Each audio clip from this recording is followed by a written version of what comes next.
So Dan, Debian got more of a distro treatment than a normal distro would get. But it's Debian. It's the second oldest that we've ever done on the show. So, it's cool. I feel like that was okay. I feel like it needed it. I mean, there's a lot to explore there. There's a lot to unpack. Yeah. You got another week or so, maybe a week or two more than me, because you said you installed it on release day. Is that right? I did. I installed it on release day. I was pretty excited to jump into it. I mean, Debian only happens once every couple of years, and this was slated to be a good release, especially with all the software that had come out in the last couple of years. Yeah, absolutely. And fun fact, this one was the quickest to release. It was the shortest in-between release cycles. So of all of the releases, this one came out the fastest. So interesting. Because, I didn't know that, actually, because I didn't run the math on the dates. Yeah, it's just a little under, and so it's under the 2 years thing. Wow, that's really cool. It is really cool. And they did a good job. I think the updates that you got are current, and the way it fell is interesting because it's like right in between LTS releases for Ubuntu. So, depending on which sort of LTS train you want to get on, I guess. You could. But Ubuntu pulls from testing, and it does. Testing isn't moving very fast right now because they're not really testing for Trixie. Just stuff's yet, getting right? in there now. So, the floodgates have opened again, and stuff's really starting to get in there. So you'll see that roll through pretty good. Okay, so Ubuntu's got plenty of updates that they're going to pull in. Oh, for sure. Yep. Yeah, because they've got what it was like six months, and then they tend to freeze around the beginning of the year to get ready for the release. Yeah. So as an example, I'll give you LXQ. That was 1.2 in Debian, and that will be 1.3 coming up in the next Ubuntu release. So a whole point release. Release. Well, I mean, so we were really close to when the last Ubuntu release happened. It was I don't know, maybe a week before the release came out was the release for 1.3. So there was obviously not enough time to get that in there, but it's coming. So I mean, it just tells you where really things kind of fall, and things are coming together good, I guess. And it's the symbiotic relationship between Ubuntu and Debian, and the way changes that need to happen in Ubuntu get pushed back to Debian, and then they flow into Ubuntu. I mean, it's kind of cool the way that works, and you'd think it's kind of counterintuitive, but it's neat. So a lot of the Debian developers are Ubuntu, but there's a lot of other Debian developers too, not just that, but I guess a lot of the Ubuntu developers also are Debian developers. I guess that's the right way to phrase that, so that those changes get pushed that direction. I like Debian a whole lot more over the past few weeks, and I mean, because if you look at the Red Hat thing, and you look at that we covered in the last episode, right, and the recent Ubuntu LXD thing, It really does kind of feel like, to me, Debian and Slackware are kind of right. And, I'd put Arch in there too. And Gentoo too, right? I guess, right? We say we don't want some corporate sponsor, basically, but we want people to get paid. So, I mean, the money has to come from someplace. I mean, so it's good that it is actually a community, right? It's not just Ubuntu. There's other community members too getting paid elsewhere. And so this is the place where all the corporates maybe collide. And that's the corporate community, if you will. I don't know. And that's a great thing, I think. And this is what has kind of attracted me to Debian over the past few months, I guess. Because the manifesto is proving to be a good thing. Right. Ian Murdoch had said something to the effect of, we're not going to be influenced by the money or the corporate interest. That's true. Yep. Now, there's a bunch of corporate interest there, but as you said, they collide. Right. one big company wants versus what Canonical wants versus what any other moneyed interest in Debian wants have to fight each other to make that change in Debian, and then even then, it still has to be voted on. Right. And it still has to be put to the Debian community at large, which is made up of, sure, people on those corporate boards or people that are in those groups, but also people that aren't. There could be people that are just not associated with any other corporation at all necessarily. Just a Debian developer. Just a developer. Absolutely. That's it. So, I mean, It is true community grassroots where everybody kind of comes together. So you're right. And not every decision is going to be great. You know, DevOne exists. Well, there's a lot of discussion, that's for sure, before things happen. Oh, wow. And that is one thing that kept coming up over and over and over again. If you can't reach something on a vote, you'll just keep voting over and over until something wins. Yep. And the discussion will go on for days. Months. Do not. I'm warning you. Don't go into that mailing list, man. I've done it, so you don't have to. It's deep. rough in there sometimes, man. It can be. It just so many reiterations of the same point. And, not that that's a bad thing, but it just goes to show how passionate people can be and how long things take. Bureaucracy in this case is not necessarily a bad thing. Yes, it does make things slow moving, but man, if Debian isn't a lighthouse in the fog of all the crazy things that have happened this year. Yeah, I mean, looking at the date, right? I mean, so Slackware just had their 30th anniversary, right? Yeah. Looking at the date, by the time we release this episode, we're going to be really close to spot on to 30 years. Right on a Debian anniversary. Well, pretty close. Pretty close. Yeah, we're going to be a few days off. But yeah, 30 years for Debian. So you don't get to 30 years as a Linux distribution. I mean, we've seen a lot of them fizzle out over time. I mean, a lot of them. Red Hat's coming up. Red Hat is coming up. They're 95. I get it. So, but I'm just saying. They got a couple years. I mean, how many Arch distros have you seen disappear? Or, I mean, but even the derivative ones, they just fall off. Nothing seems to last forever. But the ones that do, they're very solid. They've got good discipline. They've got a good plan. We talked about the Constitution that they've developed. They stick to it. They got a way that makes it work for them. Yeah. So so SteamOS, 30 years. I don't know. I'm looking forward to it. Keep your little handheld going for 30 years, sure. No, you'll just buy a new one because there'll be Steam Deck 2 come out in a couple of years, and then you'll get the new one and the Steam Deck 3 and 4.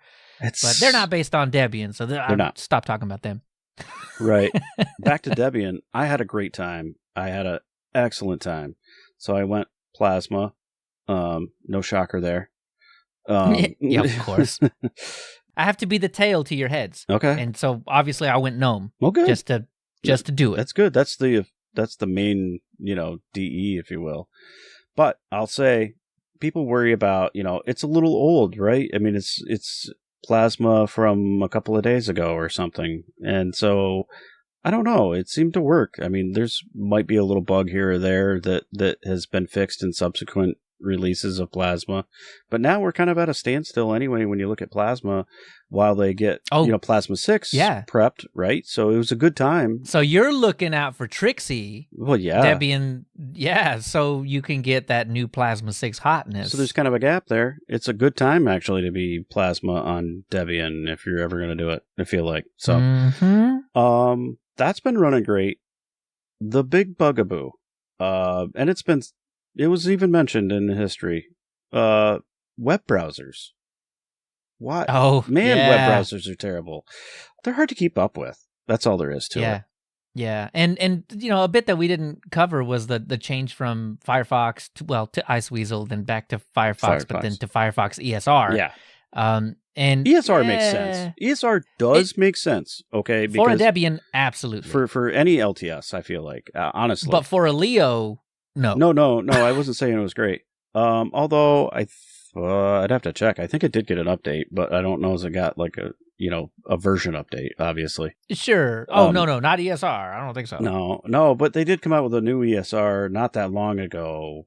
That was obviously, it comes off the main Firefox branch, if you will, but I still think that's like 102 or something like that. So it's behind. Right. Yeah. That doesn't do it for me. I'm like you. That's not cutting it. So ESR is like the CentOS to the Fedora. I'm gonna be on Fedora. I want the regular one. It's like throwing a CentOS package on your Fedora.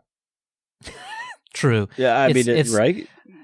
It would work. It works for a lot of people, but I would like the newest Firefox, and that is not at least obviously available in the Debian repositories. So you got to do some kind of magic to make it work. And so I went really creative this time. I went both of us did really creative. I went DistroBox, and I did an Arch DistroBox. I do a separate home directory for my Arch DistroBox, which is just a folder inside of my home directory, so it's not really that far removed, but it's a separate one, so that all of the config files for the stuff that I install in my Arch DistroBox ends up in there, and it doesn't really collide then potentially with my Debian install, because if you have ESR alongside your regular Firefox, they're starting to, you see the possible collision of sharing files there potentially. Oh, that makes sense. I totally just deleted ESR. Well, and that works too. I just kept it, but I didn't want my I didn't want my config files, because sometimes with different versions, config files can't coexist like that, right? Yeah, and so I get that. I didn't want that collision to happen, so I created a separate home. And that works great. And I did Arch, so I got the latest Firefox, got all those, crazy codec things. Well, okay. Arch gives that to you nicely. Just it keeps up. Like, I mean, it just updates whenever I do the Pac-Man SYU. And if it blew up, oh well, I just start over and I'm off to the races again. Hope your config files are still there, but yeah. And I learned all that the hard way. Mm-hmm. So my first inclination when I installed DistroBox was why don't I use the Fedora one? I like Fedora. Fedora's great. They keep up with Firefox, maybe a day or two late, but whatever. I'm not that hard up for the updates.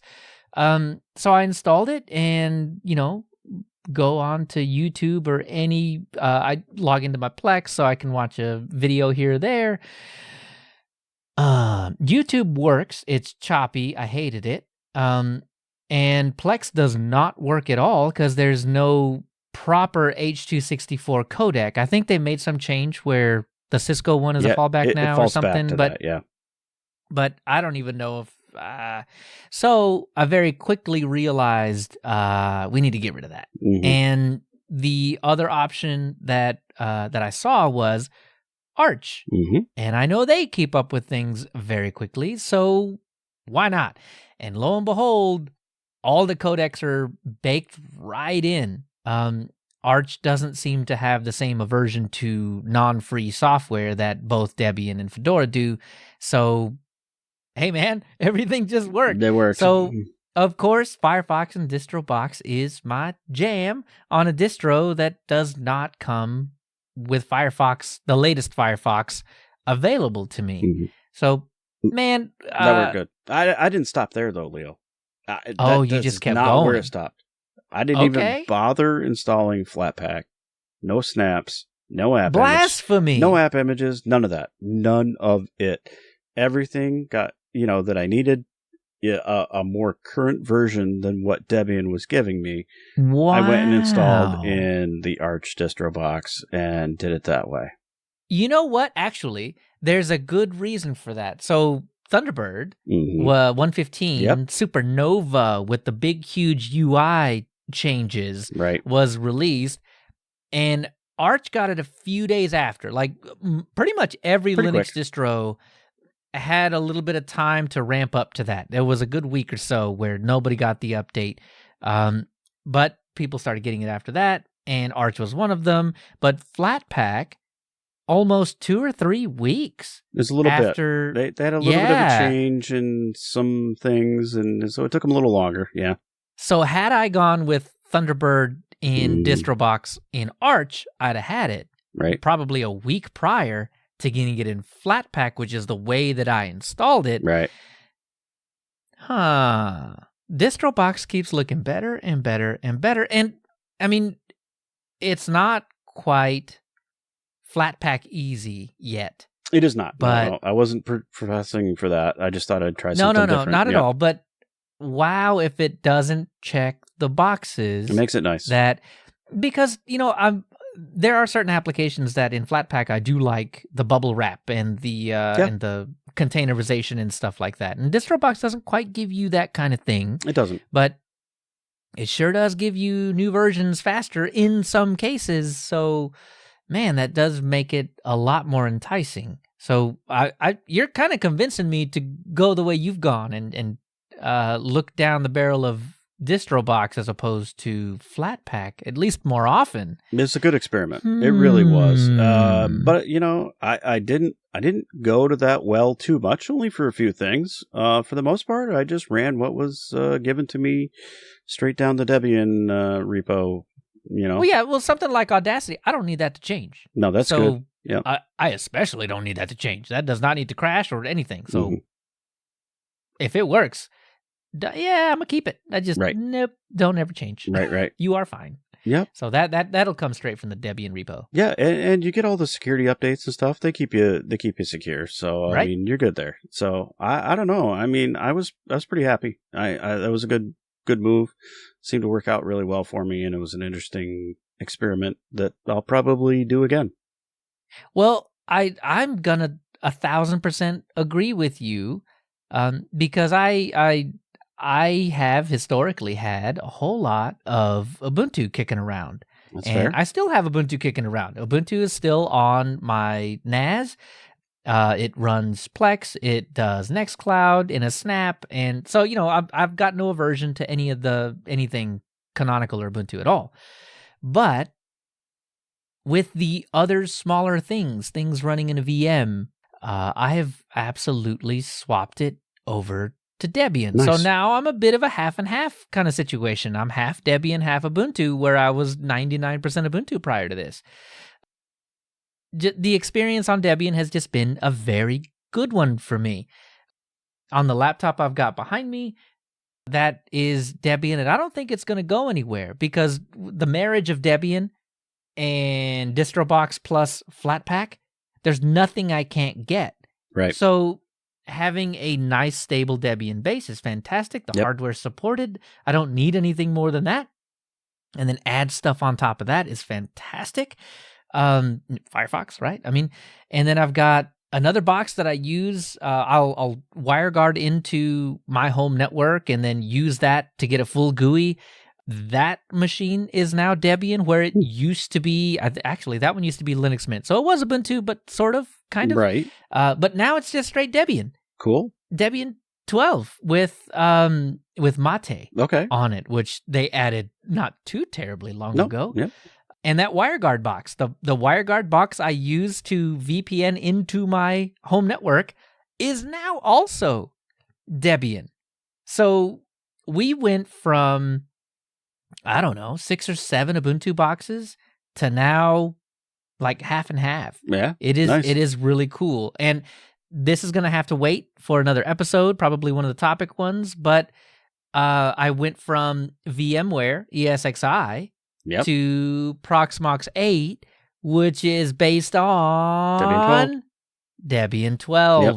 So there's just a whole lot more Debian in my life, and I really, really, especially after going through the history of it, especially after reading the entire Debian manifesto and really finding myself agreeing with the things that Ian Murdoch wrote back in 1994, I feel a whole lot more comfortable with those choices. I feel a whole lot better about what I'm running on the boxes that do little things automatically in my home.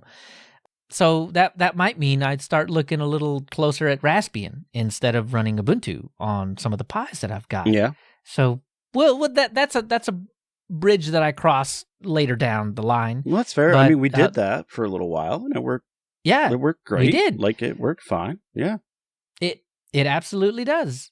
So as I did some WireGuard testing on a Pi, on a Pi 2, on a Pi 3, and then also on a VM. Right. That'll be for another episode too. But yeah, just I'm using a whole lot more Debian everywhere. Cool. I got one thing. There's one thing. I cannot just sit here in good conscience and say Debian is the best distro in the world. Let me get on a soapbox. They might need a wordsmith. Well, it probably hasn't been changed since like Debian 7. So, it's high time. So, okay. Here's my thing. I go into the Debian installer and you get to the part of the Debian installer, the regular Debian installer, not the Calamares installer. Yeah, Dan, you cheated. But I didn't. And you get to the heading, it says set up users and passwords. And the first thing it tells you to do, it straight up says, you need to set up a password for root. And the first time I installed Debian, I was like, of course you do.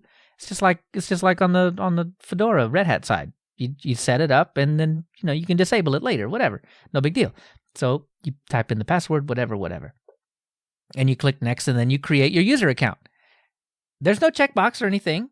I quadruple checked. There's no checkbox that says, make me an admin. Trust me, I checked. Yeah, that's in Calamares. Right. And so you get into, you get the install done. You log into a terminal. You're in user space. I just like saying user space now. Mm-hmm. You're in user space, and you try to do something, and not only do you not have things like user sbin in your path, you don't have access.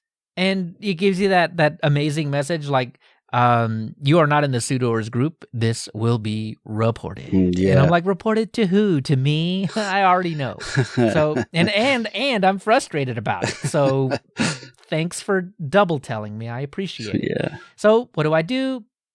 I get into my profile, I fix my path, and then I create, or apparently you have to install the sudo application. So I install sudo, I add myself to the group, I log out, log in, everything's hunky-dory, I'm good now. Okay, cool. So the next time I install it, this was on my laptop, the next time I install it on the remote box, because I'm in Debian right now, I go through it again, and I am Hawkeye in this thing, right? But I don't read it all. So you need to set up a password, the system administrative account, a malicious unqualified user. And I'm like, yeah. And I'm like, blah, blah, blah. Of course. Set it up. Do the whole entire dance again. And then, okay. So I did it for a third time. This one's on me. The first two were not? The first two was, I just nexted too fast or whatever. The third time, it was on me. I still didn't read it all because there's so much, dude. It goes in and tells you set up a root password. It kind of contradicts itself. Dangerous if it's dangerous if you don't. Make sure you pick one that people can't easily guess. It shouldn't be found. It shouldn't be found in a dictionary or anything that should be associated with you. A good password will contain a mix, and you're just like, cool, there's nothing beyond this point that should concern me. Set the password for a third time. After it reminds you again, it says, and I haven't even gotten to this part, it says the root user should not have an empty password. And so I'm like, I didn't. Of course, I know. I put a password. But it goes on to say, if you leave this empty, the root account will be disabled. The system's initial user account will be given the power to become root using the sudo command. Had I read the entire wall of EULA, I would have seen it, and it would have occurred to me to just... So what I'm saying is, I didn't next through fast enough. You missed a next. Had I not even read the first sentence of that page, I would have gone on and I'd have had sudo powers, and path probably would have been already filled out so that I could use tools in user sbin. But I didn't, and it didn't, and so I was frustrated. Thanks, Debian, for that. But everything else is cool. I like Debian a lot, actually. And now that I know that, yeah, we're good. We're good. Me and Debian, me, you, Debian, we're good. We're cool. But also fix that, because that's terrible. That should be way more apparent. There should be a checkbox, dude. Like, there should be something that you have to like. Super well written either. You could maybe start off with, if you leave this empty. Yeah, actually, start yes. off with that sentence. You don't even gotta like. And then you don't have to change the verbiage. You just have to rearrange it. Just shuffle it around a little bit. Yeah, and you're there. And I'll. They'll probably take a pull request if we stick it out there.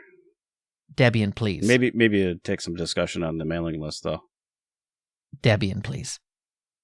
Other than that, okay. No, it's fine. Yeah, other than that, everything was fantastic. Or you could do like I did and just use the Calamaris live installer. Like, so if you use any of the live, they're gonna reject a request, and they're gonna tell me to use Calamaris. No, I don't think so. No, I don't think that's the preferred way. But like, if you did, like, it's a whole lot easier and it's very familiar for everybody. I just want to check it out. Interesting fun fact. Just so you know, the Debian project leader, Jonathan Carter, he's actually the one that maintains the Calamaris package inside of Debian. Well, thanks, Jonathan, because you there's a checkbox, and I like that. Mm-hmm. The other installer, I don't like that. No, it's old. But yeah, no. So good times. Had a lot of fun and really did enjoy it. And it's going to be a hard one to kick to the curb. Yeah. Debian gets a big old heart.